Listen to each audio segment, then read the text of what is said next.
Let me take you back to where it all began, in the cozy suburban neighborhood of Brooksville. Picture a place with manicured lawns, white picket fences, and an overwhelming sense of normalcy. That's where I lived with my wife, Emily, and our two kids, Jack and Olivia. On the surface, we were the perfect family. Emily was the PTA mom, always involved in the kids' activities, while I, Mark, worked at a tech firm downtown, ensuring we had everything we needed.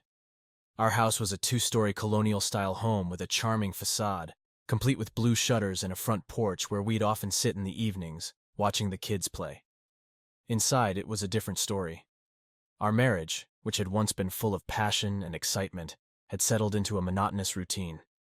The spark had faded, but I always believed it was just a phase, something we'd get through like any other challenge.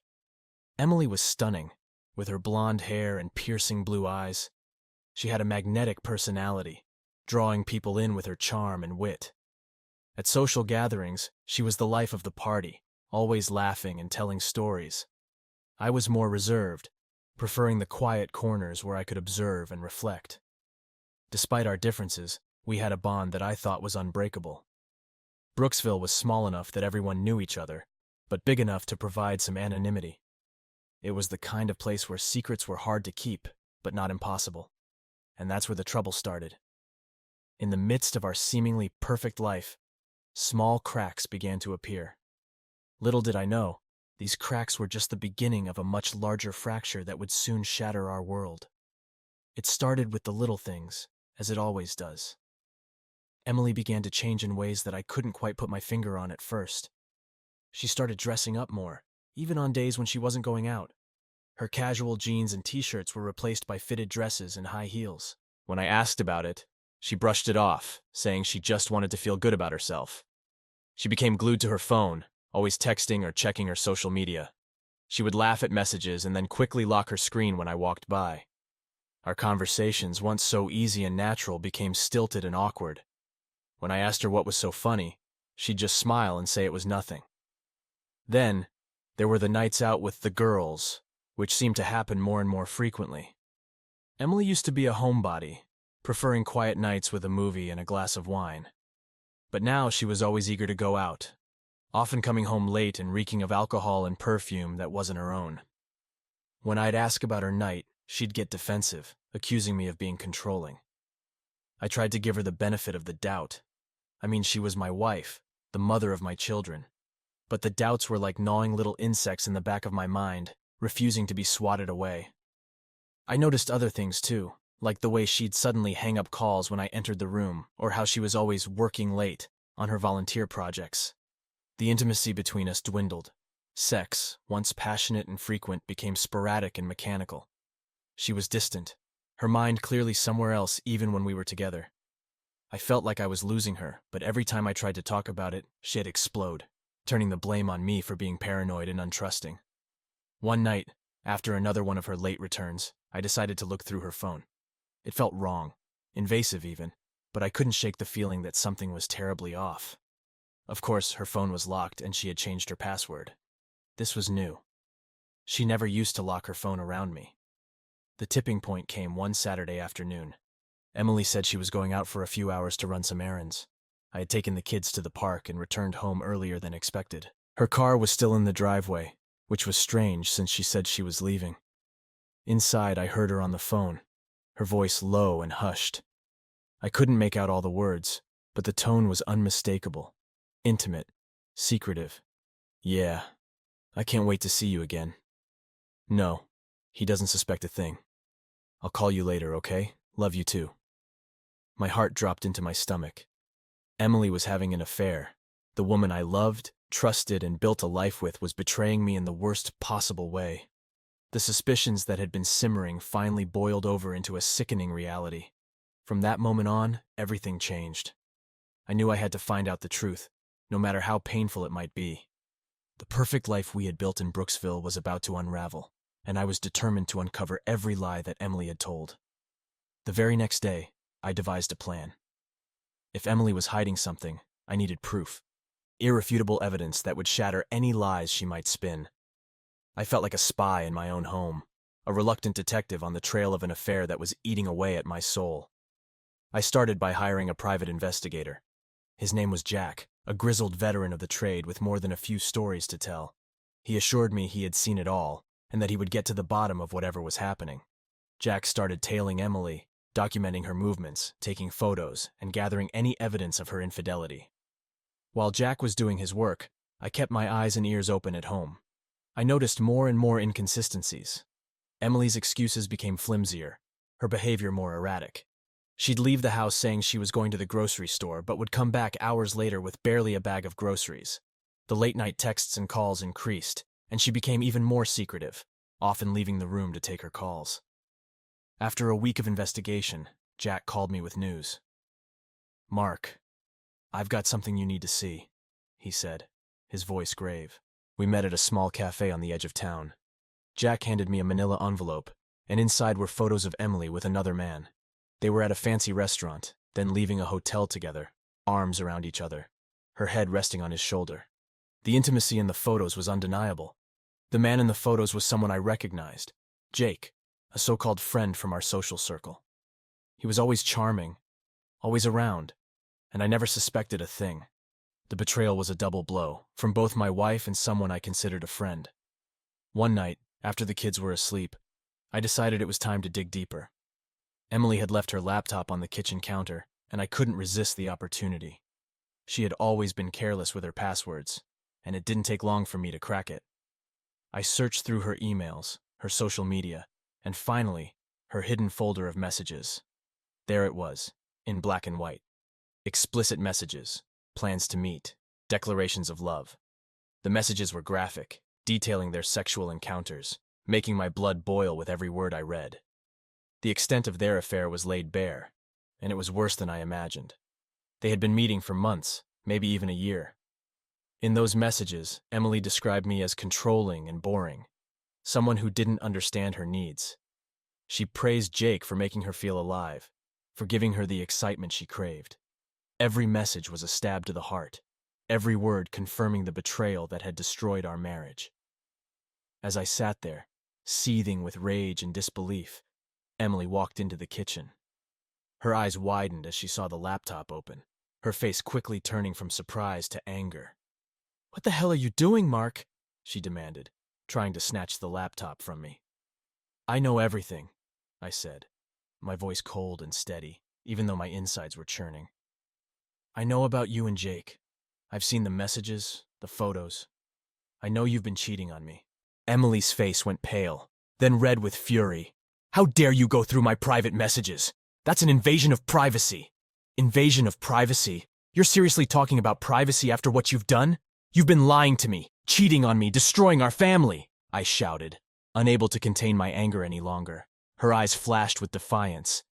"Maybe if you weren't such a boring, predictable husband, I wouldn't have had to look elsewhere for some excitement."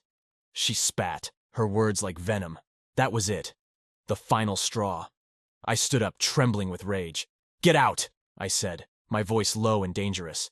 "Pack your things and get out of this house. Now." Emily looked taken aback, but then she sneered. "Fine, I will. But this isn't over, Mark. Not by a long shot." She stormed out of the kitchen, slamming the door behind her. As I stood there, heart pounding, the reality of the situation sank in. My marriage was over, shattered by betrayal and lies. There was no going back, no fixing what was broken. I had discovered the truth, and now I had to decide what to do with it. After Emily stormed out of the house that night, I was left alone with my thoughts, my anger simmering just below the surface. I had kicked her out, but that wasn't enough. The betrayal was too deep, the wounds too raw. I needed to do something more, something that would make her feel the same pain she had inflicted on me. I spent the next few days plotting my revenge. Emily was staying with Jake, which only fueled my desire to make them both pay. I knew where Jake lived, a swanky apartment downtown. He was wealthy, thanks to his successful real estate business, and he flaunted it every chance he got. One night, I drove to Jake's apartment complex. I parked a few blocks away and walked to his building, my heart pounding with a mixture of fear and excitement. I had a plan, and I was going to execute it perfectly. I had brought with me a can of spray paint, a brick, and a sense of righteous anger that drove me forward. I started with his car, a sleek black BMW parked in his assigned spot. With the spray paint, I scrawled cheater and homewrecker across the shiny surface. Then, I took the brick and smashed the windshield, the sound echoing through the quiet night. It felt cathartic, each swing of the brick releasing some of the pent-up rage inside me. Next, I made my way to his apartment door. I knew the building's security was lax, and I had no trouble getting to his floor. I sprayed more graffiti on his door, liar and betrayer, in bold, angry letters. I considered breaking into the apartment, but I didn't want to cross that line. I wanted them to know it was me, to feel the fear and uncertainty I had felt. But I wasn't done yet. I had another idea, one that would hit them where it hurt the most. I went to Jake's office building, a sleek high-rise downtown. Using the information I had gathered from Emily's laptop, I accessed his company's website and social media accounts. I posted all the explicit messages and photos I had found between Emily and Jake, exposing their affair to the world. I made sure everyone knew what kind of man Jake was, what kind of woman Emily had become. The fallout was immediate. Jake's professional reputation was shattered, his clients dropping him one by one. Emily was humiliated, her friends and family turning against her. They were both ruined, just as they had ruined my life. But it didn't stop there. I made sure everyone in our social circle knew about the affair. I sent anonymous letters and emails to the PTA, to Emily's volunteer organizations, to Jake's business associates. I wanted them to feel the shame and embarrassment, to have their lives unravel just as mine had. Of course, there were consequences. Emily and Jake both tried to play the victim, accusing me of harassment and vandalism. They even called the police. But there was little that could be done. I hadn't left any evidence that could directly tie me to the acts, and they were left to deal with the mess I had created. In the end, my revenge was complete. I had taken back some of the power, some of the control that had been ripped from me. Emily and Jake were left to pick up the pieces of their shattered lives, while I moved forward, determined to rebuild mine. It wasn't easy, and there were moments of doubt and regret. But as I watched them suffer, as I saw the consequences of their actions come back to haunt them, I knew I had done the right thing. They had taken everything from me, but I had taken something from them as well, something they could never get back. After the storm of revenge settled, there came the inevitable moment when Emily and I had to face each other one last time. The kids were with my parents for the weekend, a brief respite from the chaos that had enveloped our lives. Emily had called, saying she wanted to talk, to try to find some resolution. Reluctantly, I agreed. We arranged to meet at a quiet park on the outskirts of Brooksville, a neutral ground where we could speak freely. As I approached the park, I saw Emily sitting on a bench, looking more fragile than I had ever seen her.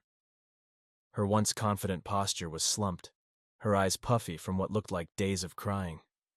Despite everything, a part of me still felt a pang of sympathy for her. But I steeled myself, reminding myself of the betrayal, the lies, and the pain she had caused. "Mark," she said, as I sat down next to her, her voice barely above a whisper. "Thank you for meeting me." I nodded, keeping my expression neutral. "What do you want, Emily?" She took a deep breath, struggling to find the words. I wanted to apologize. I know I've hurt you in ways I can't even begin to understand. What I did was unforgivable, and I'm sorry. Truly." Her words hung in the air, and for a moment, I didn't know what to say. Part of me wanted to yell, to scream at her for everything she had done. But another part of me felt a strange sense of closure, as if her apology was the final piece I needed to start moving on. "I appreciate your apology," I said, my voice cold but steady. "But sorry isn't going to fix what you broke. Our marriage, our family, our lives, they're all in pieces because of you and Jake." She winced at the mention of his name. "I know, and I regret it every single day. I was selfish and stupid, and I got caught up in something that felt exciting and new. But it was all a lie, and I've lost everything because of it." "Why, Emily, why did you do it?" I asked, needing to understand what had driven her to betray me so completely. She looked down at her hands, twisting them nervously. "I felt trapped, Mark.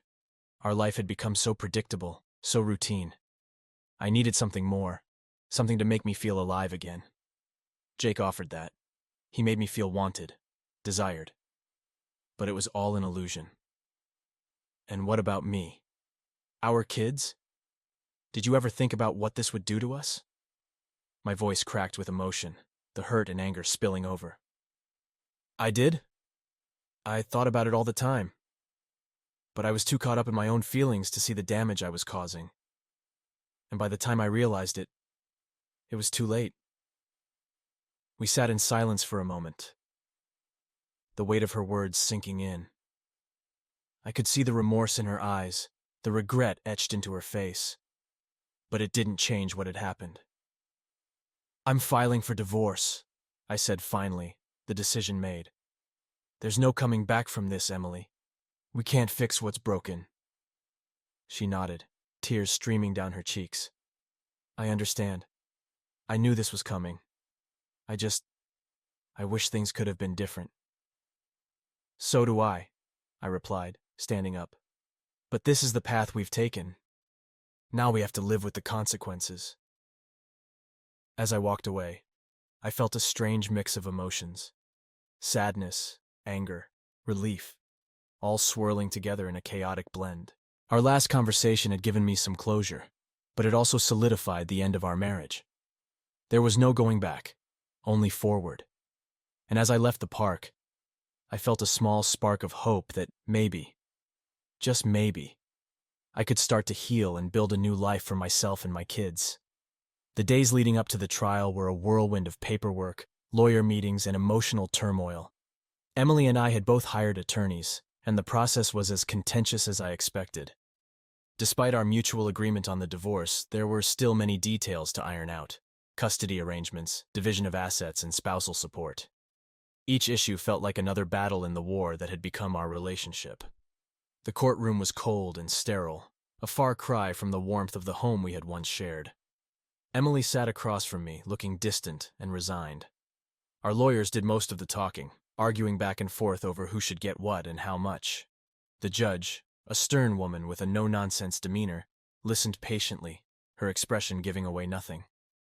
Custody of Jack and Olivia was the most important issue to me. I wanted to ensure they had as stable a life as possible despite the upheaval. Emily and I agreed on joint custody, but the specifics needed to be hammered out. I was adamant that the kids should primarily live with me, given Emily's recent behavior and the instability she had introduced into our lives. Emily fought back, insisting she deserved equal time with them. The judge eventually ruled in my favor, granting me primary custody with Emily having visitation rights. It was a small victory, but one that meant everything to me. I wanted to provide a safe and stable environment for Jack and Olivia, and this arrangement gave me the chance to do that. Next came the division of assets. We had accumulated a fair amount over the years: our house, savings, investments, and personal belongings. The judge aimed for a fair split, but it was still a painful process. Our home, the place where we had built our lives together, had to be sold. The proceeds would be divided equally, leaving us both to find new places to live. The idea of selling the house was bittersweet. It held so many memories, both good and bad, but it was a necessary step in moving forward. Spousal support was another point of contention. Emily's lawyer argued that she deserved financial support to help her get back on her feet. My lawyer countered, highlighting her infidelity and the impact it had on our marriage. The judge ultimately decided on a modest support amount, enough to help Emily without significantly affecting my ability to provide for the kids. As the trial progressed, I found myself reflecting on everything that had led us to this point: the love we once shared, the promises we made, and the betrayal that shattered it all. It was a painful process, but also a cathartic one. Each ruling, each decision, brought a sense of finality, a step closer to closing this painful chapter of my life. Finally, after what felt like an eternity, the trial came to an end. The judge gave her final rulings, and the gavel came down with a resounding thud. It was over. Our marriage, our life together, was officially dissolved. As I left the courtroom, I felt a mix of emotions: relief, sadness, and a strange sense of freedom. Emily and I exchanged a final weary glance. There was no animosity left, just a shared acknowledgement of what had been lost and what lay ahead. The road to rebuilding my life would be long and challenging, but I was ready to take the first steps.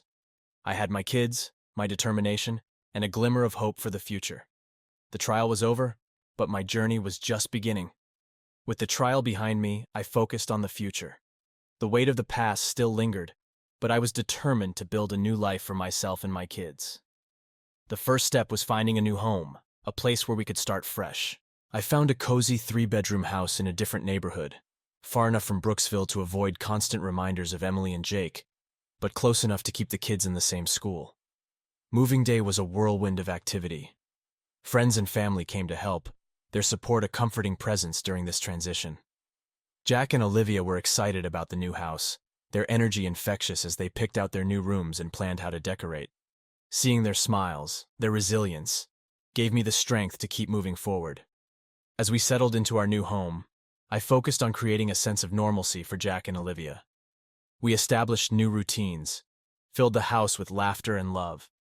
I made a point of spending quality time with them, whether it was helping with homework, playing games, or simply talking about their day. I wanted them to feel secure and loved, despite the upheaval they had experienced. Work became a refuge, a place where I could channel my energy and distract myself from the lingering pain. My colleagues were supportive, their understanding and encouragement helping me navigate this difficult time. I threw myself into projects, finding satisfaction in small victories and accomplishments. But amidst the busy days and new routines, there were moments of introspection, times when the quiet of the night brought back memories and doubts. I questioned my worth, my ability to trust again. The betrayal had left deep scars, and healing was a slow, arduous process. I sought therapy, finding solace in talking to someone who could help me untangle the complex emotions that weighed me down. Gradually, I started to rebuild my social life. Friends invited me out, encouraging me to meet new people and have fun. At first, it felt strange, like trying to fit into a world that had moved on without me. But slowly, I found joy in new connections, laughter in unexpected places. I even started dating again, cautiously opening my heart to the possibility of love. One evening, after the kids had gone to bed, I found myself reflecting on everything that had happened. The pain, the anger, the sadness, all of it had shaped me, but it didn't define me. I'd learned valuable lessons about resilience, about the importance of self-worth and the strength that comes from within. Emily and I maintained a cordial relationship for the sake of the kids. She had moved in with her parents and was working on rebuilding her own life. We communicated about Jack and Olivia, making sure they felt supported and loved by both of us. There were no more angry confrontations, just a mutual understanding of our roles as co-parents. As time passed, the wounds began to heal. The memories of betrayal faded, replaced by new experiences and a renewed sense of hope. I watched Jack and Olivia thrive, their laughter a constant reminder of what truly mattered. My new life, though born from pain, was filled with moments of joy and promise. In the end, I found strength in the journey. The betrayal had tested me, but it also revealed my resilience. I had faced the worst and come out stronger, ready to embrace the future with open arms. The road ahead was uncertain, but for the first time in a long while, I felt a sense of peace. Life had thrown its worst at me, but I had survived. And as I looked at my kids, their faces lit up with happiness, I knew that we were going to be okay. The past was behind us, and the future was ours to create. And with each new day, we moved forward, together, into a new chapter of our lives.